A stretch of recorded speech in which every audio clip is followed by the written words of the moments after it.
This episode of Geek's Guide to the Galaxy is brought to you by Mitchell Hall's new podcast, The Haunted and the Hunted, a 6-episode audio series inspired by the classic monster stories. If monster lore, action, and adventure is your taste, The Haunted and the Hunted will make you wish Halloween was every night of the year. So again, that's The Haunted and the Hunted by Mitchell Hall, and it's available now on all platforms, including Apple Podcasts and Spotify. Alright, so now let's get to our show.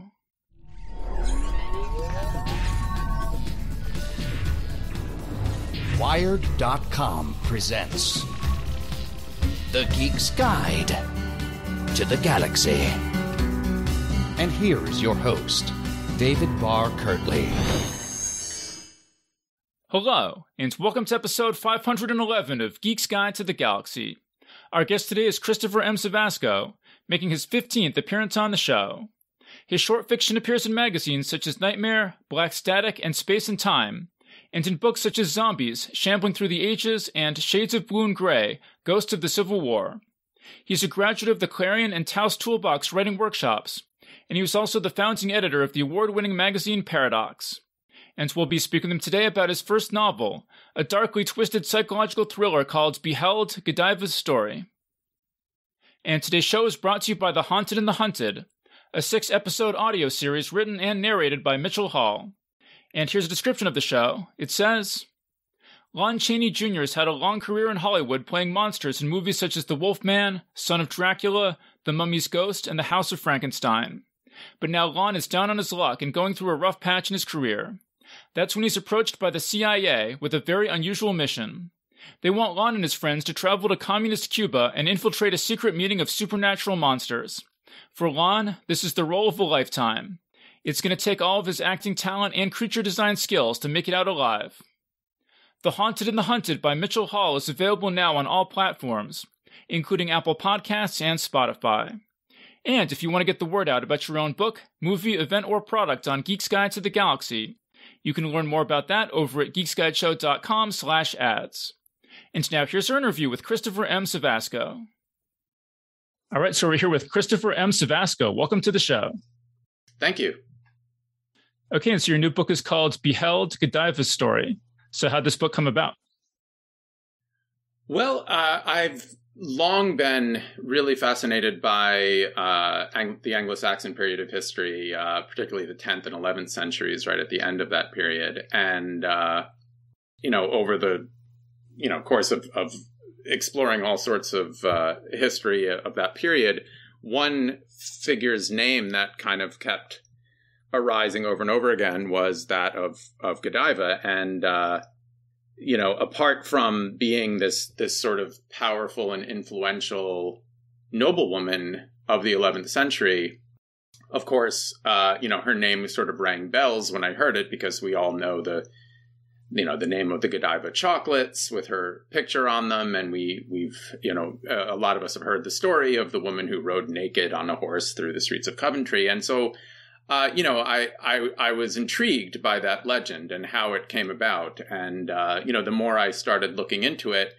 the more I realized, it really came about pretty considerable time after she lived in the 11th century, and is most likely sort of an apocryphal story, or is maybe, based on some other similar incident that was elaborated on over the ages. But I was interested to explore, how might something like that naked ride, if it indeed had happened. And that was my sort of starting point for the book. That was the conceit of Beheld, was if the ride had happened, how could I kind of restore it to a more plausible 11th century setting, stripped of the sort of inaccuracies and anachronisms that wouldn't have fit with the time period.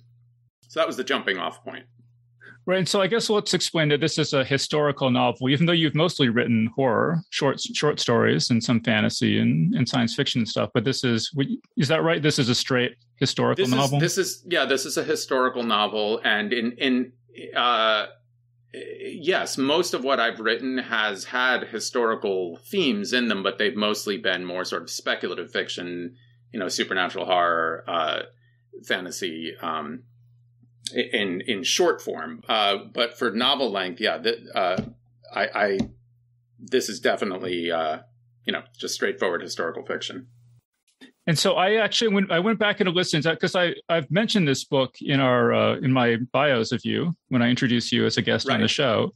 And so I was curious, like, wait, how far back did that go? And actually, I was kind of surprised. It goes all the way back to the first time you were ever on the show, back in episode 71.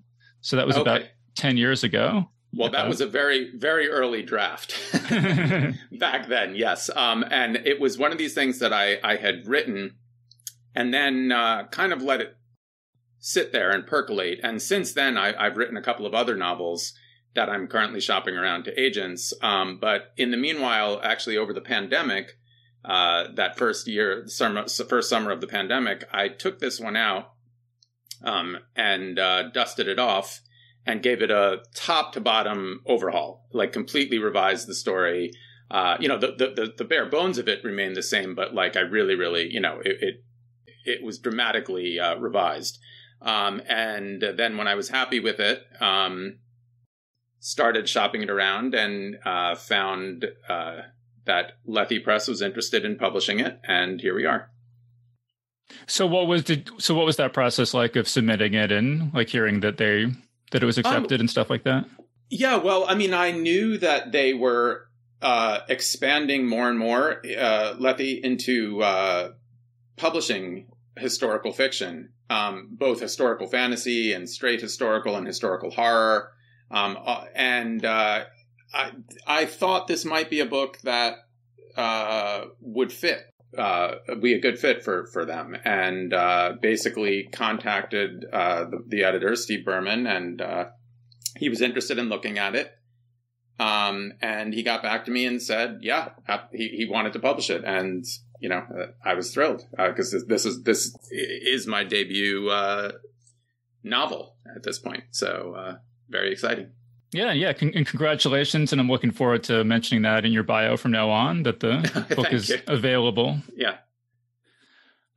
So you said that, so you take this legend of Lady Godiva, and then you said that you wanted to make your story sort of as if it had actually happened. So kind of what is sort of the basic premise of your version of the story? Well, so if I was starting from the idea that, okay, somehow or another she ends up having this naked ride on horseback. It's, in the legend that we've sort of inherited that has evolved over the centuries, what we are told is that she wanted to relieve the town of Coventry of this sort of burdensome tax that was really, oppressing the people there. And she went to her husband, Leofric, who was the Earl of Mercia. Basically, he controlled sort of central England during this period of time in the name of the king. And asked him to do so. And he basically turned to her and said, well, yeah, okay, fine, I'll do that when you ride naked through the town square. Basically meaning, yeah, I'll never do it, because he figured, that's something she would never do. But in this legend, she calls his bluff, does it, and he's just like, all right, fair enough, I promised I would, and he does it. And then, so there's a lot of problems with that story in terms of, like I said, in terms of the sort of anachronisms. Number one, it sort of seems implausible that this like pious and noble woman of the time would have like just decided to ride naked through her hometown. Also, while there were some contentious taxes during that period of time, that was what was known as the Herregeld. So that is sort of a national military tax to support the standing army. And that would not have been something that her husband, Earl Leofric, could have struck down unilaterally. It would have had to have come from the king. So that also made no sense. And Coventry, the lands there, were mostly, we know from historical records and land grants and things like that, were owned by Godiva in her own right. So arguably it would have been up to her and not her husband, even if it were a local tax, to strike it down. So a lot of this story, there's things that just don't add up. And like I said, the first version of the story, the legend, doesn't appear until about 150 years after Godiva lived, and then it's embellished from there. So actually, let me jump in there, because I just think it's interesting. I'm sure you've observed this, being as into history as you are, how many historical figures are only known for doing or saying one thing that it turns out that they never said or did. Right. It is. It's amazing. I mean, it's, would we know who she is today? Would we have chocolates named after her today if it wasn't for this ride? I don't think so. I mean, they have, the wrappers for Godiva chocolates have her naked on a horse. I mean, so that's, it's kind of fascinating how that happened. But at the same time, I feel like these things don't arise in a vacuum. And so I was interested to think like, well, this story came into existence for some reason. And I was trying to figure out, well, maybe it didn't happen exactly as the legend portrayed. And that was sort of an exaggeration or an embellishment that later chroniclers and historians added to. So I don't want to spoil too much, but basically I have it happen in a very different way. She does end up riding through town, but it's not necessarily by choice. And it's also, only tangentially related to things like the tax. I mean, the tax is still a big issue in my book, but again, not necessarily related to the version of that happens in the legend. I'm trying to avoid too many spoilers here. Yeah, but yeah. Well, in the book, it's very much about voyeurism.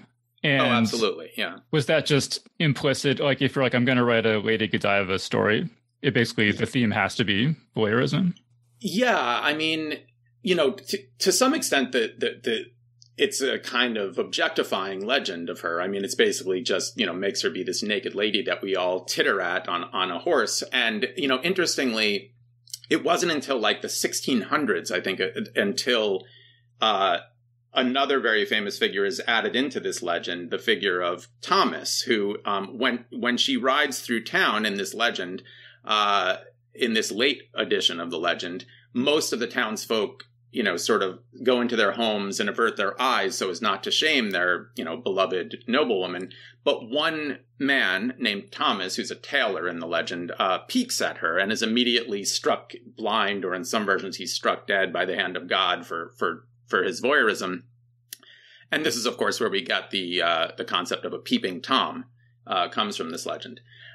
So I think, in some ways, to me, it seems like that addition of Tom into the legend is almost like a way to insulate the reader or the audience from feeling like, the perversion of gawking at this naked woman vicariously, because then they can kind of say, oh, yes, but look, see how naughty Thomas was? He was terrible. He shouldn't have looked at her. And it's sort of like he kind of fills the role of a psychological kind of scapegoat for the audience and insulates the... Yeah. Well, it gives the story a moral lesson. Right, sure, I suppose. But so when I decided I was going to write about this, I was like, well, voyeurism has to be front and center in here. And so I found myself actually very, very much writing outside of my comfort zone. By an order of magnitude, while probably if you look at it page for page, only, a small percentage of my book has this sort of voyeuristic erotic content, it is definitely a prominent theme throughout my book, and it is far more risque than anything else I've ever written, short or long. So I was in this awkward position of having to, as I said, write very much outside of my comfort zone. But I think it was something I just felt like the legend compelled me to do. Like I had to kind of confront that head on and make it, front and center in this book. Could you say, like, what was your approach to writing the sort of sex scene kind of stuff? Like, did you think about what kind of approach you wanted to have, or like, did you refine your approach over all the years you were rewriting the book?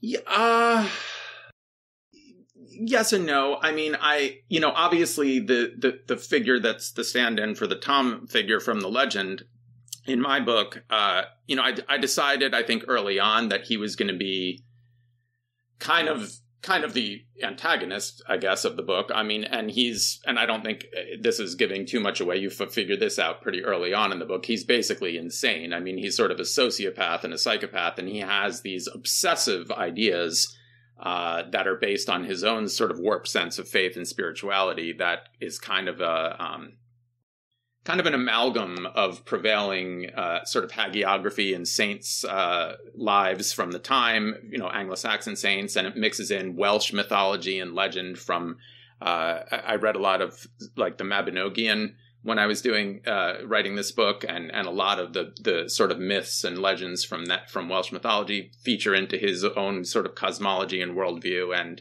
yeah, unfortunately, Godiva finds herself at the center of this obsession by Thomas. Can I ask you, so like Thomas's cosmology seems a little Lovecraftian to me. There's the stuff about, when the stars are right, the goddess will come and things. And I know you're a big Lovecraft fan. I was just wondering, is that colored at all by your love of Lovecraft, or is that just sort of period accurate? Yeah, I mean, I don't think so.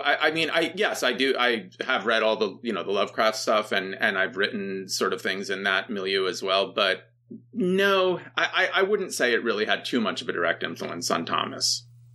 But yeah, so this is like, so in addition to a lot of sex, there's a lot of violence as well.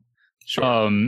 That one of the blurbs is from Karen Essex, and she describes this book as, or the milieu as, quote, a distant, brutal age when Viking was a verb and secret pagan cults littered England's forests. Mm-hmm. So, yeah, I mean, and when we say violence, it's mostly military violence that we're seeing here, because you're right in the thick of the Viking Age. This is a period, in terms of the politics of England at this time, it's a really tumultuous period that Godiva lived through.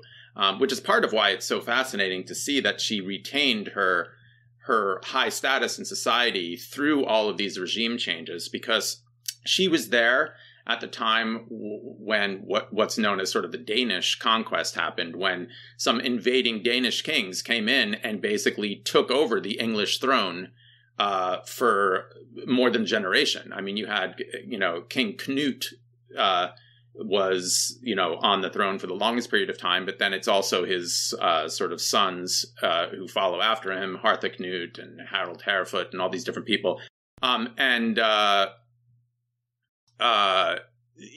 So she was there to see that Danish upheaval, and it was a violent upheaval. I mean, this was a violent takeover of the country. The kingdom. And then she was there to see the restoration of the English bloodline to the throne in the form of Edward, who we know as Edward the Confessor to modern historians. And then, sort of by the end of her life, she even was around for the Norman Conquest and the Battle of Hastings in 1066. We know that she was alive after that happened. And we know she was not alive by the time William the Conqueror did his Doomsday survey, which was 1086. So somewhere in that 20-year period after the Norman Conquest, she died. So she really was around for a lot of violent military upheaval. And of course, that appears on the page in several of the scenes that I had to deal with.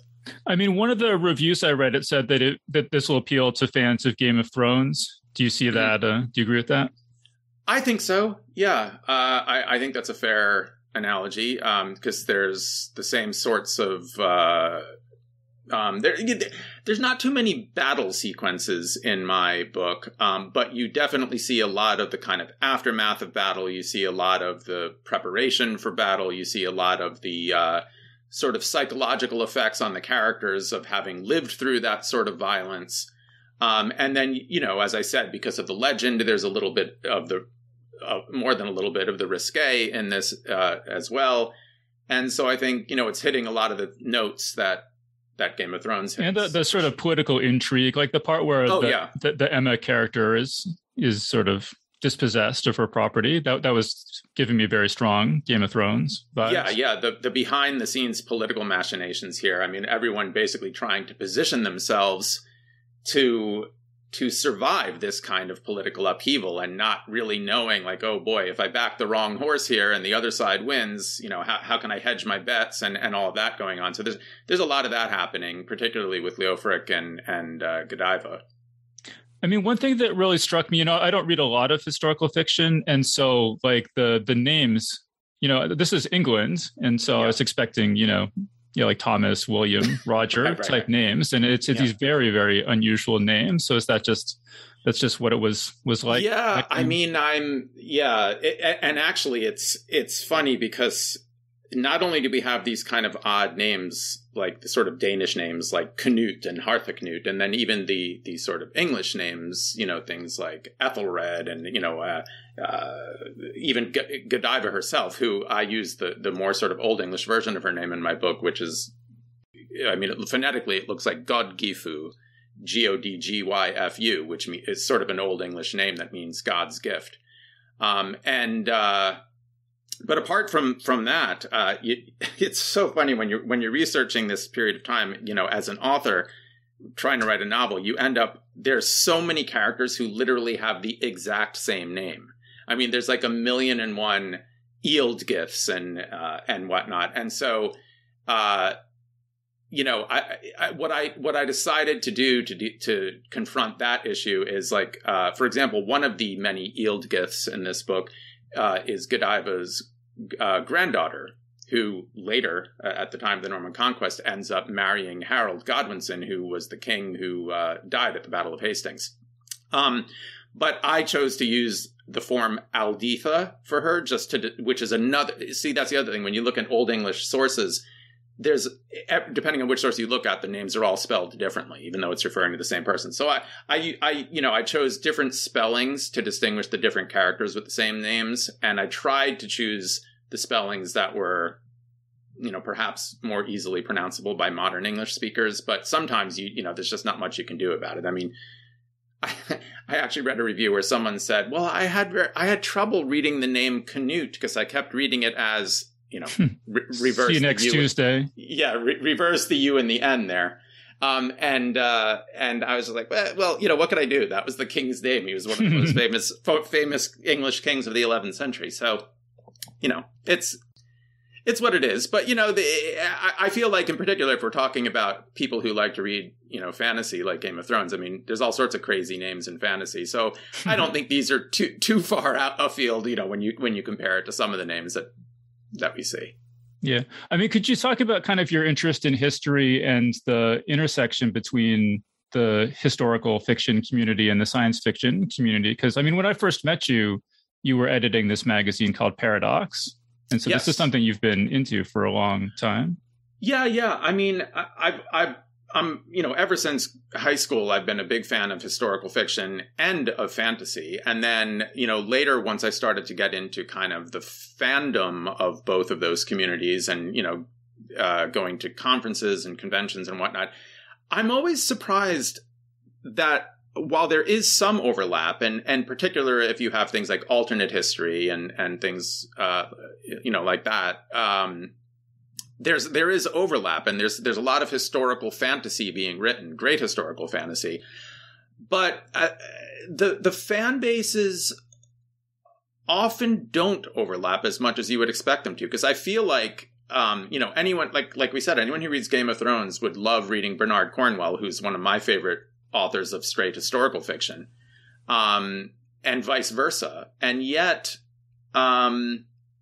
I don't see the same faces when I go to like the Historical Novel Society conference as that I do when I go to the World Fantasy Convention.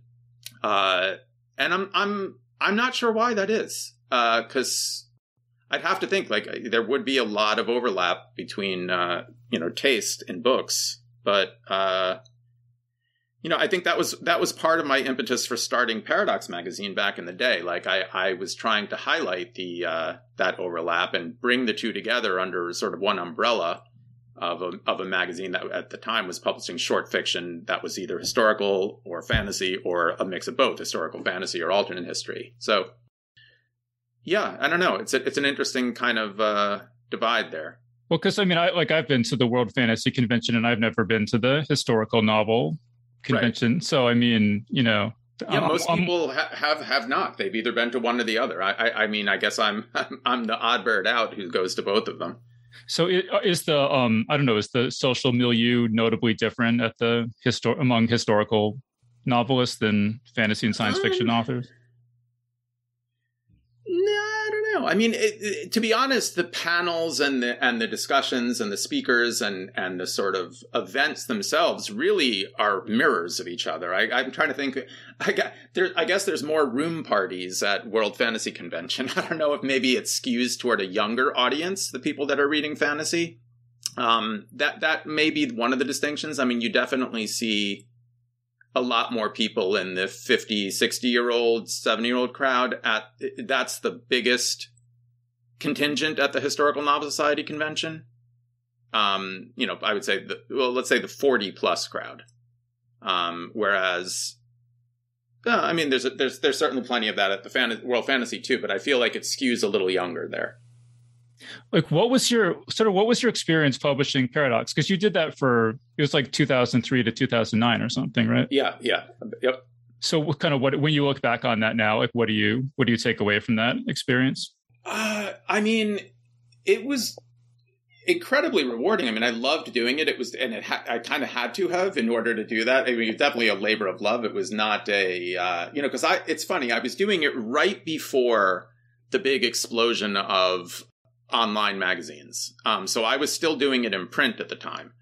And I was sort of one of the last new magazines that launched in print like that and stayed in print. I think if I were to ever do it again now, or if I were doing it today rather than back then, it would be an online magazine, number one. But it was great. I mean, it was a lot of fun.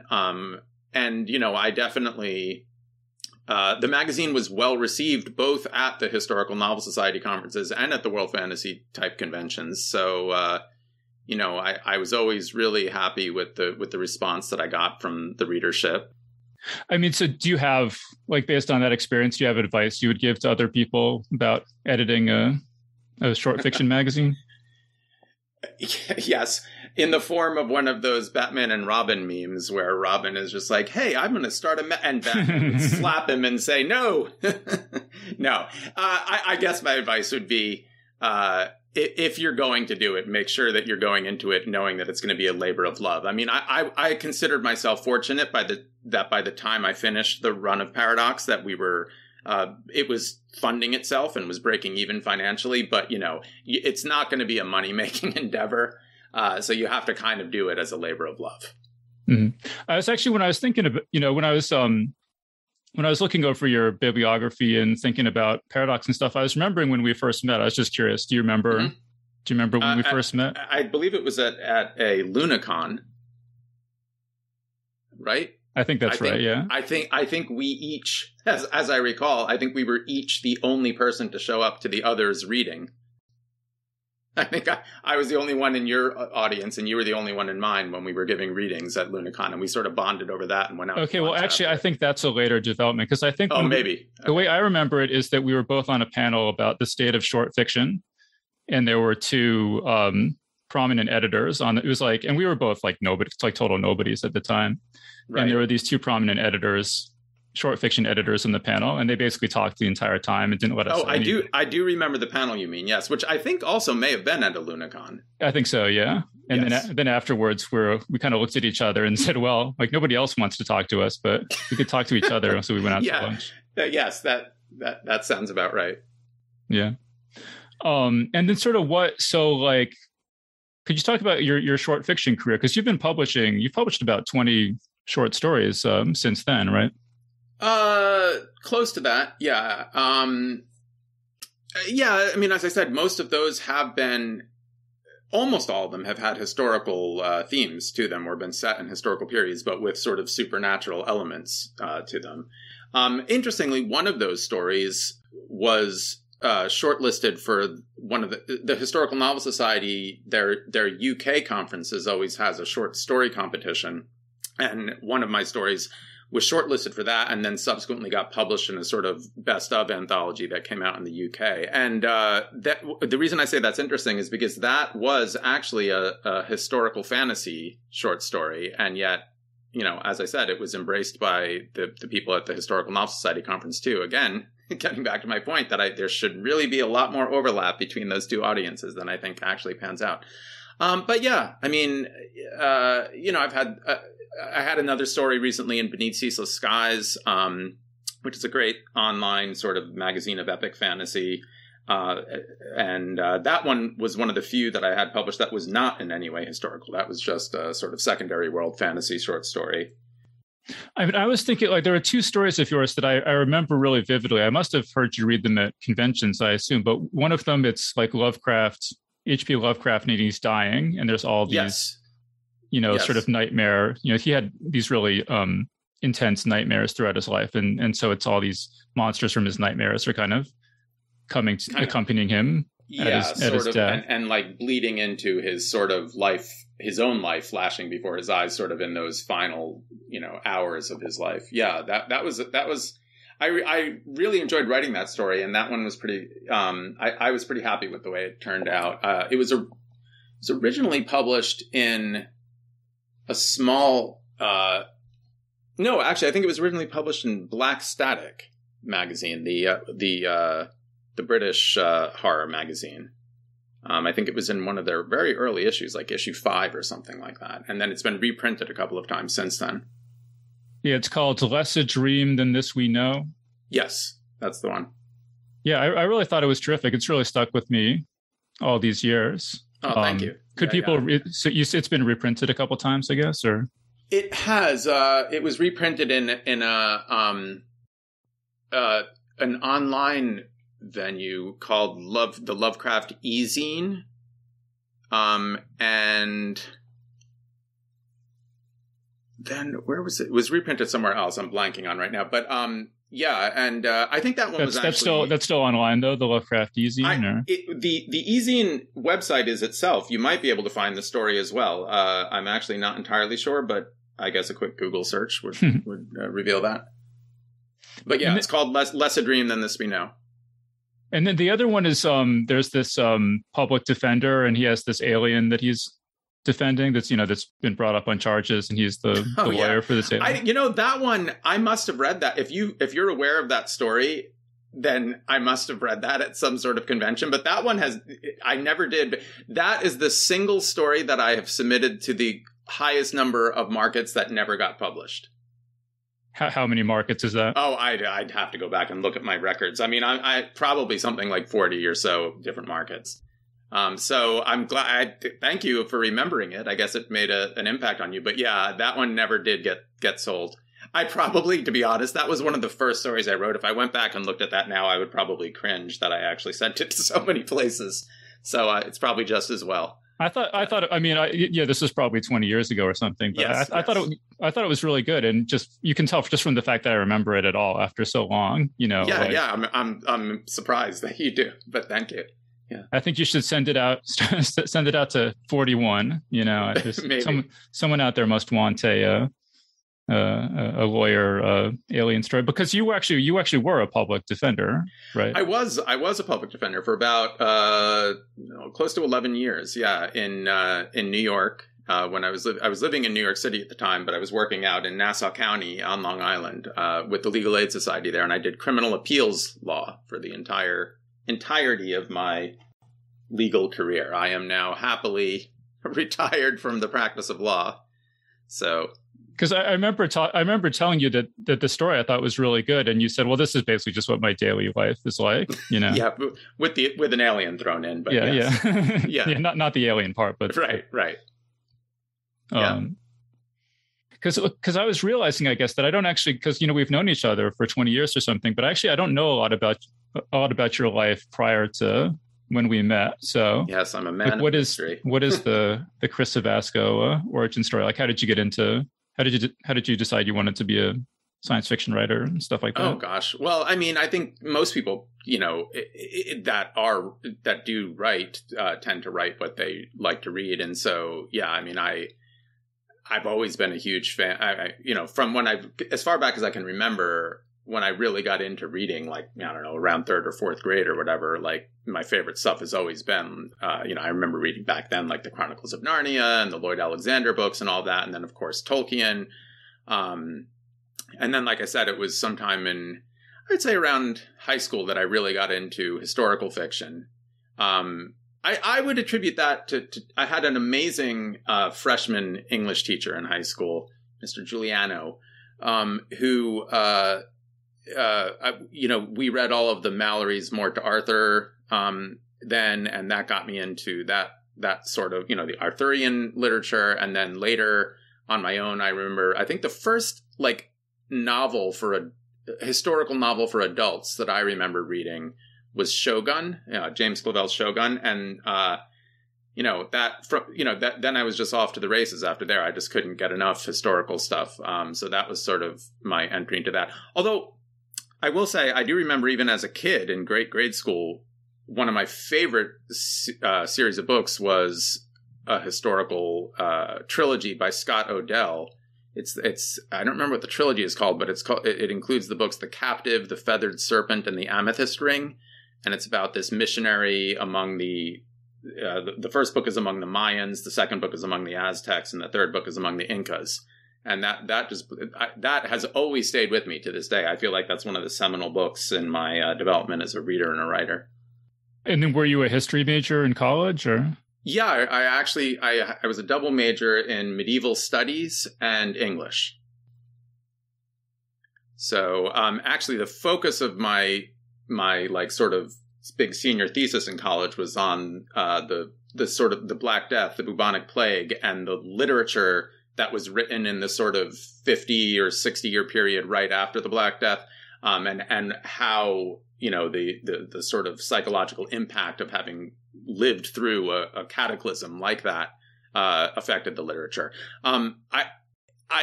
I have actually written one story that has to do with the Black Death, and it was published in a British science fiction magazine called the Horror Express, horror magazine rather. But really, post-college, that's when my interest shifted to 10th and 11th century, Anglo-Saxon England and Norway and Normandy and is there some book or story or something that made you focus on that time period? I don't know. I don't necessarily. If there is, I can't think of what it was. I think it might have just been the more I found out about the period of history, the more fascinated I became by it. It became, I think, everyone. The big event is, of course, the Battle of Hastings in 1066. But then it's like if you go backwards and forwards from there, there's just so much going on. I mean, you go forward in history from there and you start to have the Crusades. You go backward in history from there and you have the Viking period and as I said, the Danish sort of conquest of England. And you go before that and there's all these fascinating characters that sort of emerge from that tapestry of history. People like Edward the Martyr, who was an English king who, to this day, it's like one of the great unsolved murder mysteries of history. No one knows who killed the king. I actually wrote a book about that too, which is I'm searching for an agent for that one. And then a novel. You're saying you wrote a novel, yeah.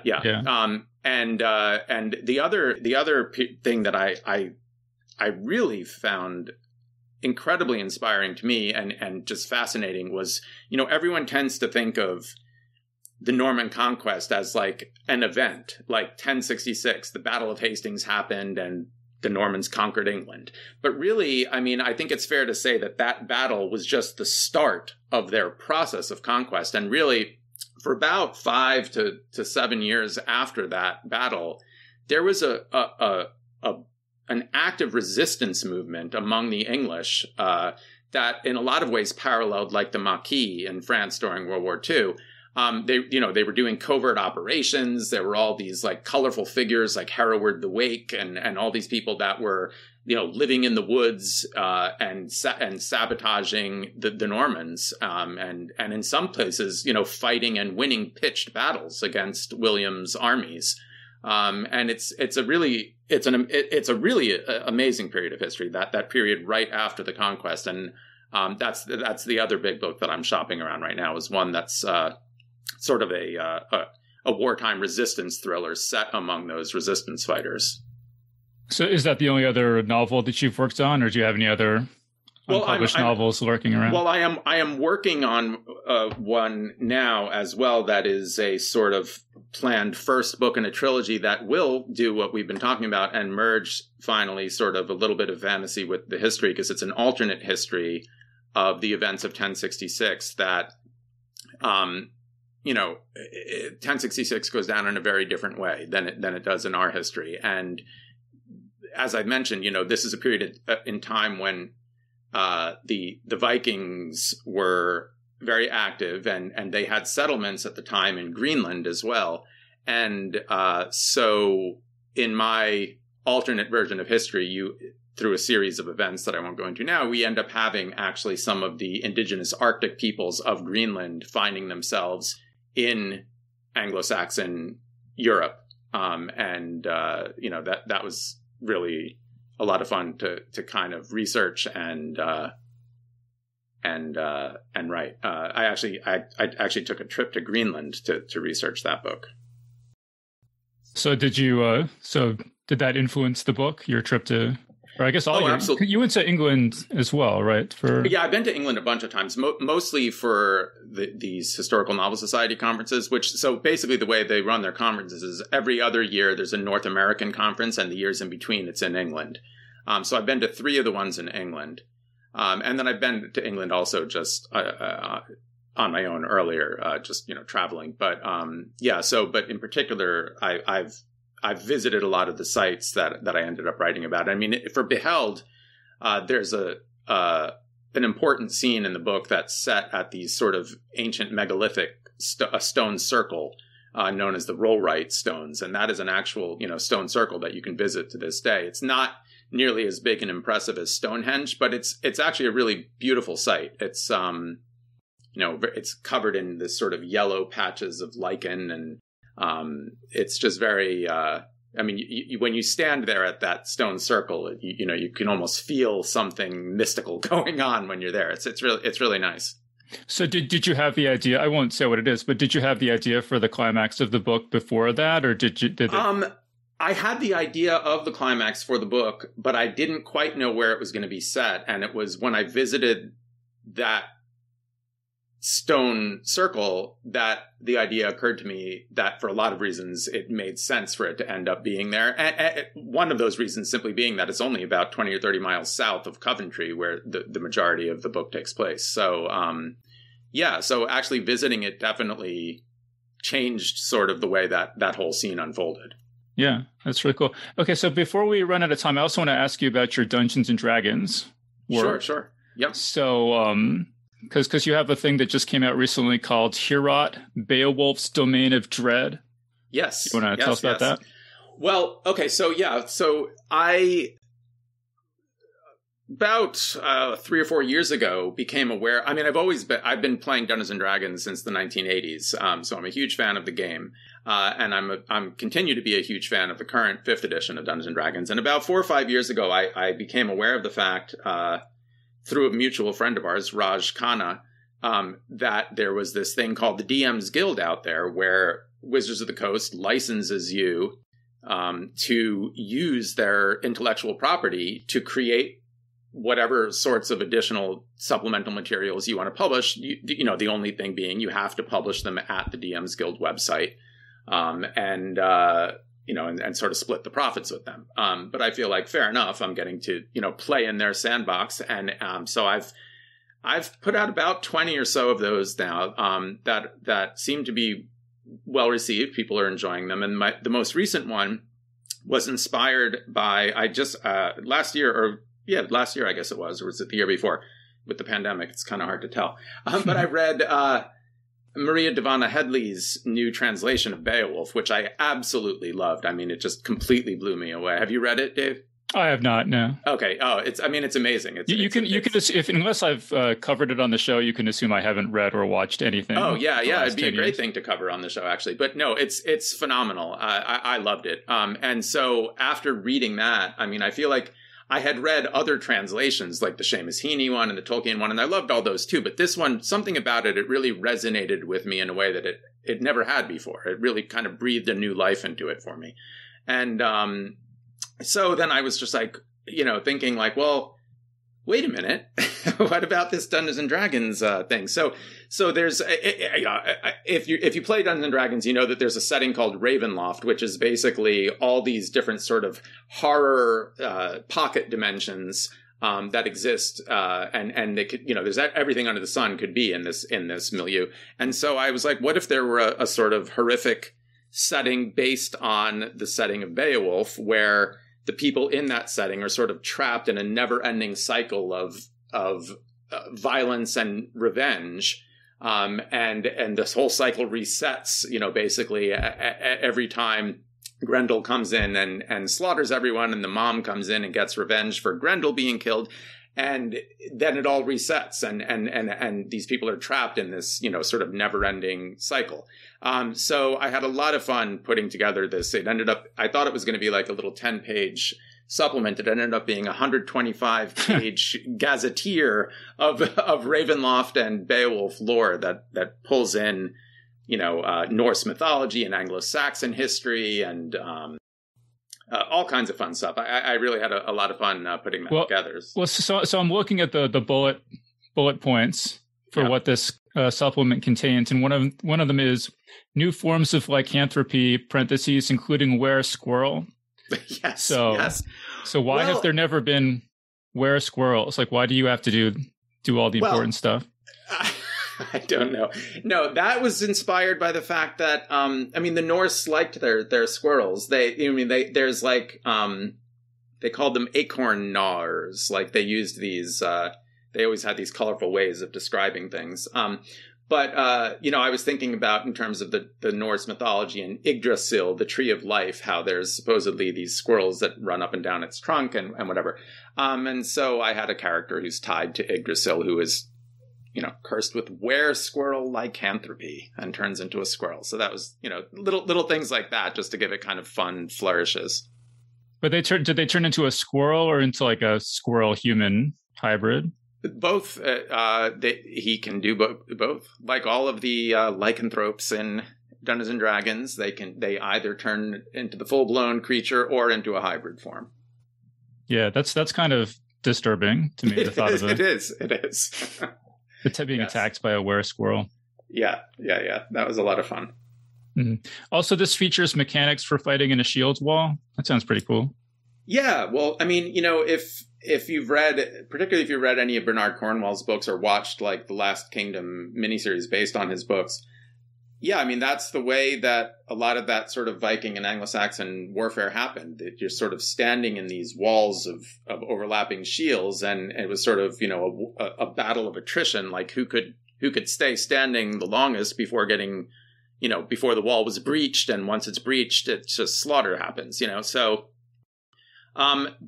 there's at least in 5th edition, there wasn't really a heck of a lot of mechanics for that sort of group fighting. And so I came up with like a way to kind of allow you to do shield wall fighting in Dungeons and Dragons that I think it works. It seems like, again, it's like, why has nobody done this before? And also, if you get this supplement, then I guess you can have were-squirrels fighting in a shield wall.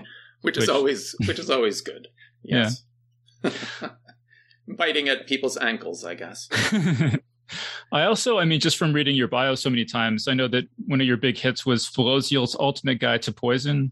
So why do you think that has been so popular? I don't know. That is definitely far and away the bestseller of all the products I've put out. I don't know. I guess just because poison is kind of an interesting, there's aspects of it that, allow for sort of covert operations and whatnot. But it's, there are mechanics for poison in Dungeons and Dragons, but they're sort of bare bones. And so I just wanted to elaborate on that and come up with like, a lot, add more variety to the ways in which you can bring poison to bear in your game. So that's basically what inspired that one. Is poison, is that something you know a lot about, or no research? Or? No, yes, with all the people I've poisoned. No, not particularly. But I researched it, for writing the guide, and kind of expanded upon what was already there in the game. But is it like real poisons or like imaginary poison? Both. There's definitely things that are based on real poisons, and that exist in our world, like poisonous plants and substances like that. But then there's, of course, magical ones too, dragon venom and things like that, So, it's a mix of both. Uh-huh.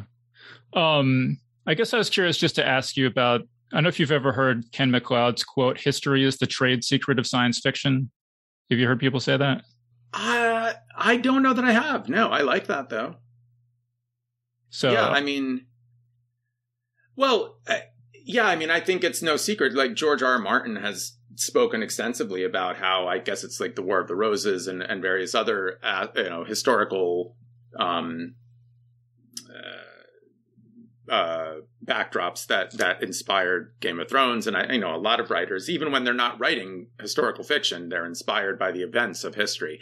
And by the way, I know that George R. R. Martin is also a huge fan of Bernard Cornwell, and vice versa. So they read each other's work, which is great because I read both of theirs. It makes perfect sense to me that they like to read each other's work. I mean, I heard Game of Thrones described one time as like a greatest hits album of English history, Yeah, I think that's fair enough. Sure.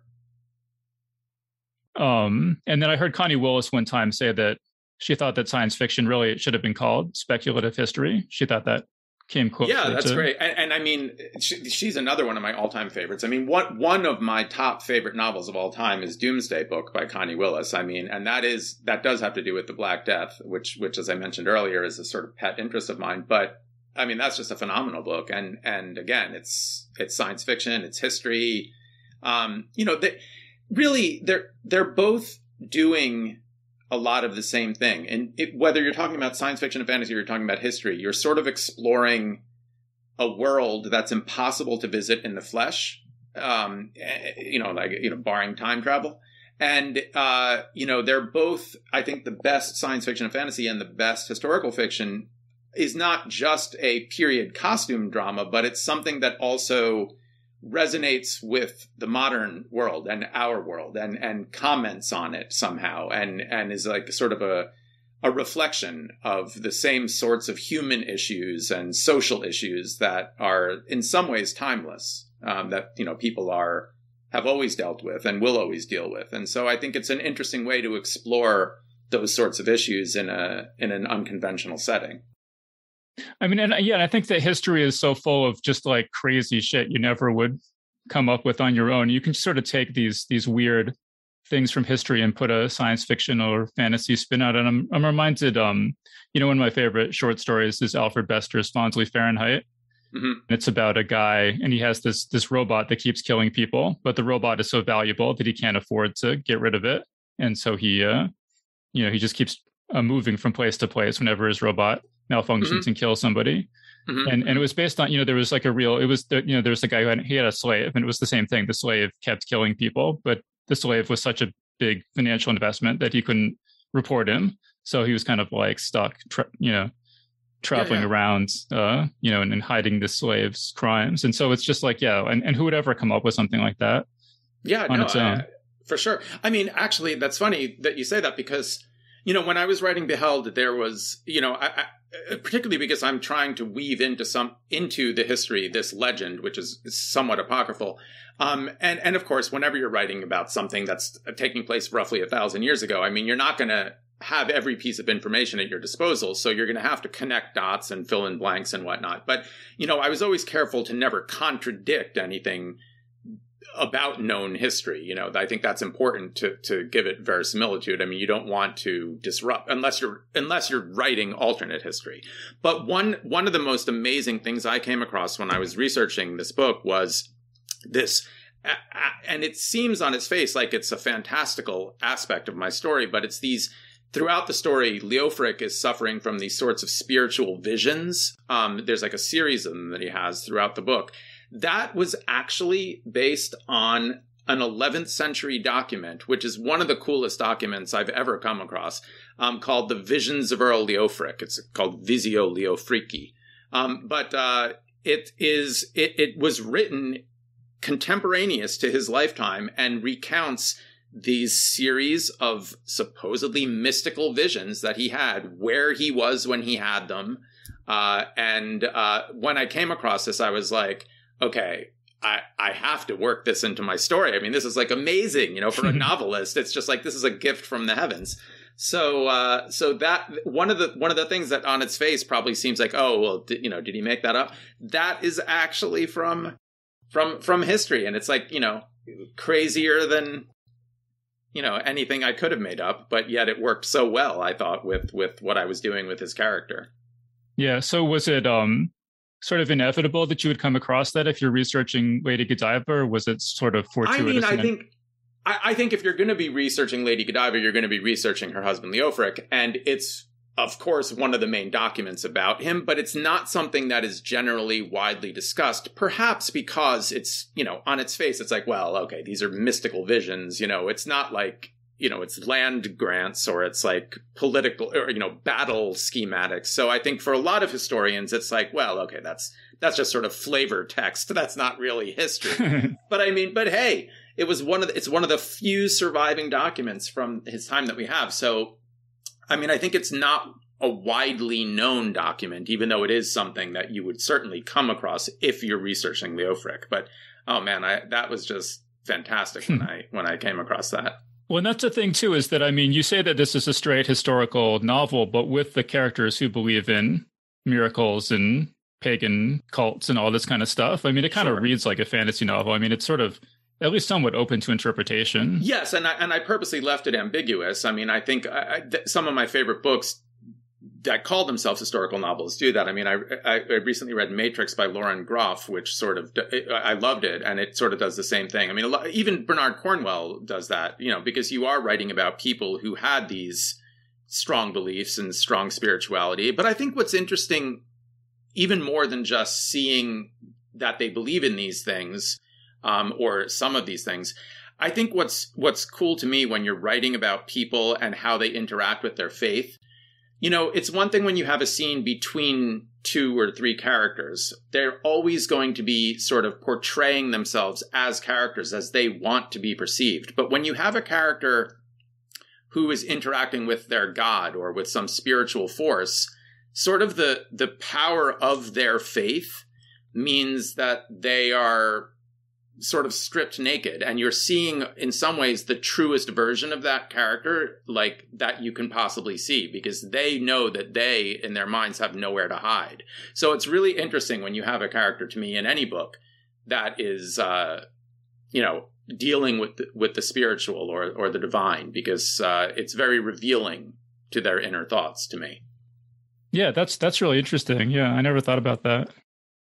All right, cool. So we should start wrapping this up. So, Chris, do you have any other final thoughts or other projects you want to let people know about? No, I mean, thank you very much. I think we covered the whole spectrum there. I'm just, I had a blast talking with you. Thanks for having me on. Yeah, and everyone check out this book. It's called Beheld, Godiva's Story. And, Chris is, one of our most frequent guests here on Geek's Guide to the Galaxy. So, show him some support and check out his work if you've enjoyed his commentary on. He's been on the show a lot to talk about Star Trek, and he was recently on our Ghostbusters Afterlife panel and stuff like that. So, yeah. So definitely go check out his website and stuff like that. What's your website, Chris? It is ChristopherMCevasco.com. All one word. And Cevasco is spelled Cevasco. Yeah, no R. There's no R. No, everyone wants to put an R in my last name, but it rhymes with Tabasco. No R in it. Yeah. All right, cool. So, yes, let's wrap things up there. So, Chris, thank you so much for joining us. Thank you again for having me. And that was our interview. So big thanks again to Christopher M. Cevasco for joining us on the show. I also want to thank Mitchell Hall for sponsoring today's show. His podcast, The Haunted and the Hunted, is available now on all platforms, including Apple Podcasts and Spotify. All right, so that was our show. So thanks everyone for listening, and we'll see you next time. The Geek's Guide to the Galaxy is a production of Wired.com. For more information about the show, visit geeksguideshow.com. To learn more about your host, visit davidbarrkirtley.com. Music and voiceover produced by yours truly, Jack Kincaid. If you enjoyed this program, tell your friends. If you didn't enjoy it, tell no one. Thank you for listening.